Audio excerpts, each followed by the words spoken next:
Hello everyone, આજે આપણે બનાવીશું એકદમ ટેસ્ટી, સોફ્ટ અને મેલ્ટ ઇન માઉથ રવાના લાડુ। આ મીઠાઈ બનાવવી ખૂબ જ સરળ છે અને તહેવારો માટે એકદમ પરફેક્ટ છે। તો ચાલો બનાવીએ। તો ફ્રેન્ડ્સ, મારી ચેનલ પર નવા હોવ તો લાઈક, શેર અને સબસ્ક્રાઈબ કરો। સૌથી પહેલાં મેં અહીંયા એક વાસણમાં 2 કપ જેટલો ઝીણો રવો લીધો છે અને 1/4 કપ જેટલું ઘી ઉમેરી તેને સારી રીતે હાથની મદદ વડે મસળી લઈશું। રવામાં ઘી સારી રીતે ઓબ્ઝર્વ થઈ ગયા બાદ હાથમાં આ રીતે બાઇન્ડ થાય છે। ત્યાર પછી તેમાં થોડું ગરમ પાણી ઉમેરી એક ટાઈટ ડો તૈયાર કરી લઈશું। આ ડોને એકદમ કઠણ જ રાખવાનો છે, ઢીલો રાખવાનો નથી। ડો સરસ રીતે તૈયાર થઈ ગયા બાદ તેને એક કપડાથી ઢાંકી તેને 10 મિનિટ સુધી રેસ્ટ આપીશું, જેથી રવો સરસ રીતે ફૂલી જાય। આ ડો એકદમ સરસ રીતે તૈયાર થઈ ગયો છે। ત્યાર પછી હવે તેમાંથી થોડો લુઓ લઈ આ રીતે મુઠિયાના શેપમાં તૈયાર કરીશું। એ જ રીતે મેં અહીંયા બધા જ મુઠિયા તૈયાર કરી લીધા છે। હવે હાઈ ફ્લેમ પર તેલ ગરમ કરી મુઠિયાને તેમાં ઉમેરી મીડિયમ ટુ લો ફ્લેમ પર તેને તળી લઈશું। થોડી વારે મુઠિયાને બંને સાઈડ ફેરવતા રહીશું અને તેને વધારે પડતા ફ્રાય કરવાના નથી, તેમાં આછો ગુલાબી રંગ આવે ત્યાં સુધી જ ફ્રાય કરી તેને લઈ લઈશું, જેથી લાડુનો રંગ એકદમ સફેદ બનીને તૈયાર થશે।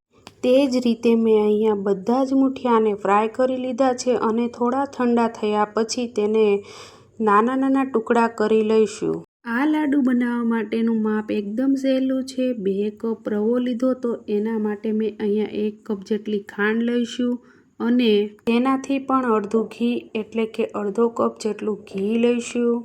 બધા જ મુઠિયાના ટુકડા સરસ રીતે કરી લીધા છે અને એક મિક્સર જાર લઈ તેમાં થોડા ટુકડા લઈ તેને આ રીતે જાડા રવા જેવું દળી લઈશું ને એક વાસણમાં લઈ લઈશું।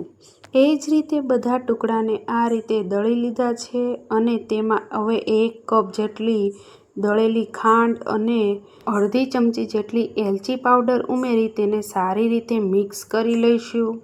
દળેલી ખાંડમાં ગાંઠા ન રહે તેના માટે ચમચાની મદદ વડે સારી રીતે મિક્સ કરી લઈશું। આ લાડુ ખાવામાં એકદમ ટેસ્ટી અને તેનું ટેક્સચર એકદમ સરસ આવે તેની એક ટ્રીક આગળ જણાવીશું। હવે એક પેનમાં થોડું ઘી ગરમ કરી તેમાં કાજુ બદામના ટુકડા ઉમેરી તેને સાંતળી લઈશું। કાજુ બદામના ટુકડાનો રંગ બદલાવાનો નથી, કાજુ બદામ સાંતળવાથી કાજુ બદામનો ટેસ્ટ એકદમ ક્રન્ચી આવશે। હવે કાજુ બદામ થોડા સતળાઈ ગયા છે ત્યાર પછી તેમાં થોડી કિસમિસ ઉમેરી કિસમિસના દાણા ફૂલી જાય ત્યાં સુધી તેને સાંતળીશું। આપણે કિસમિસ પહેલાં એટલા માટે ના ઉમેરી કે કાજુ બદામને સતળાતા થોડી વાર લાગે અને કિસમિસના દાણા બળી જાય। આ ડ્રાયફ્રૂટ સરસ રીતે સતળાઈ ગયું છે એટલે તેને લઈ લઈશું અને તે જ ઘીમાં 2 થી 3 ટેબલ સ્પૂન જેટલો ચણાનો લોટ ઉમેરી તેને સારી રીતે સાંતળી લઈશું। આ ચણાના લોટને ઓવરકુક કરવાનો નથી, નહીં તો લાડુનો રંગ લાલાશ પડતો આવશે। આવી રીતે શેકેલા ચણાના લોટને ઉમેરવાથી લાડુનું ટેક્સચર એકદમ સરસ અને તેનો ટેસ્ટ ખૂબ જ સરસ આવે છે। લોટ સારી રીતે શેકાઈ ગયા બાદ તેને તૈયાર કરેલા મિશ્રણમાં ઉમેરીશું અને ત્યારબાદ તેમાં તૈયાર કરેલા ડ્રાયફ્રૂટ પણ ઉમેરી તેને સારી રીતે મિક્સ કરી લઈશું। હવે એક પેનમાં અડધા કપ જેટલું ઘી ગરમ કરી તેને આ મિશ્રણમાં ઉમેરી તેને સરસ રીતે મિક્સ કરી લઈશું। લાડુ બનાવવાની આ એકદમ સરળ રીત છે। આ બધું સારી રીતે મિક્સ કરી લીધા બાદ થોડું મિશ્રણ હાથમાં લઈ તેના લાડુ તૈયાર કરીશું।